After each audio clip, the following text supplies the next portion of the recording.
Today, we are diving into Dr. Anna Lemke's fascinating and, honestly, pretty unsettling book, Dopamine Nation. So, let's get right into it. So, this book gets right into a huge paradox of our time. Think about it. We live in an age of overwhelming abundance, with instant access to more pleasure than any generation in human history. So, why are we more anxious, more depressed, and in more pain than ever before? This explainer is all about unpacking the science behind that very question.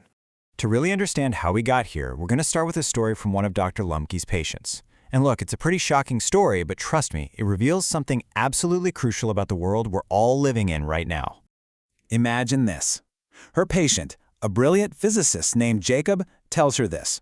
He was lonely, he was in a new city, and so he decided to apply his engineering genius to solve a very personal problem. Yep, you've heard that right. And before you write this off as just some weird, unrelatable story, stick with me. Because Jacob's machine is actually a powerful metaphor for the tools we all use to chase pleasure today. I mean, the ingenuity here is just stunning.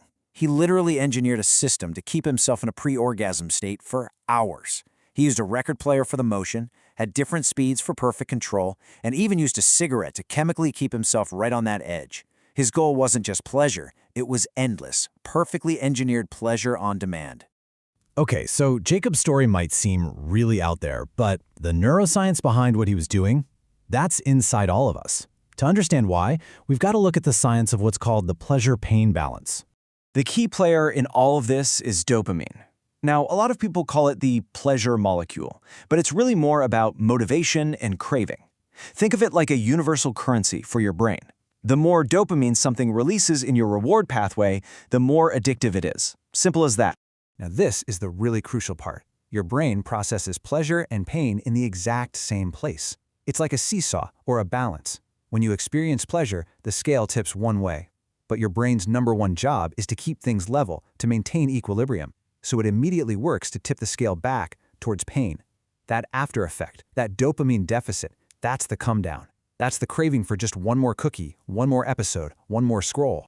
Now, I know it's easy to look at someone like Jacob and think, that's not me at all. But here's a powerful idea. People with severe addictions are almost like prophets. They're just showing us the logical conclusion of the desires that every single one of us has. In fact, Dr. Lemke herself admits she found her own version of that pleasure machine. For her, it was a Kindle.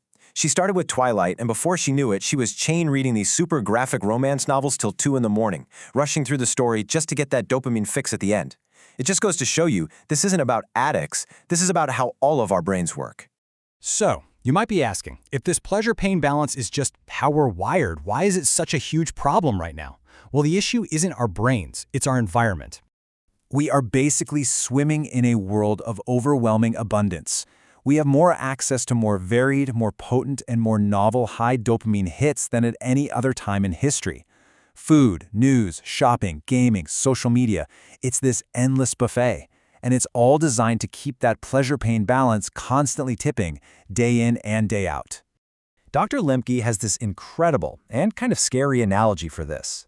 She says your phone isn't just a tool, it's a delivery device. It's a portable, endlessly refillable hypodermic needle that's delivering hits of digital dopamine 24/7 straight to our brain's reward pathway. And here's the thing, this isn't happening by accident.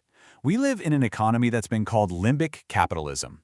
It's a system literally designed to target the primitive, emotional part of our brain, the limbic system, by engineering products that are almost impossible to resist. Think about the endless scroll on TikTok or the reward systems in video games. They are perfectly tuned to exploit that pleasure-pain balance for profit. And if you want to see what this looks like in the real world, just look at this. This timeline was drawn by a patient named Max. He starts at 17 with alcohol and pot. By the time he's 30, he's gone through 14 different and increasingly powerful substances, ending up at heroin. This is what that increased access and potency looks like. So all of this fire hose of dopamine, it's created this really strange paradox. Our constant search for pleasure and our frantic attempts to avoid any kind of pain are actually making us suffer more. Take the story of a patient named David. He goes to his college clinic because he's dealing with social anxiety. And instead of getting therapy, he walks out with prescriptions for an antidepressant and a stimulant. And his reasoning? I mean, it gets right to the heart of the problem. It was easier to take a pill than feel the pain. Our whole society has taught us that discomfort is a disease that needs to be medicated away. And the numbers, well, they're just staggering. Today, more than 1 in 10 Americans takes an antidepressant every single day. And what about stimulants, like Adderall? Prescriptions for those doubled in the U.S. in just the 10 years between 2006 and 2016.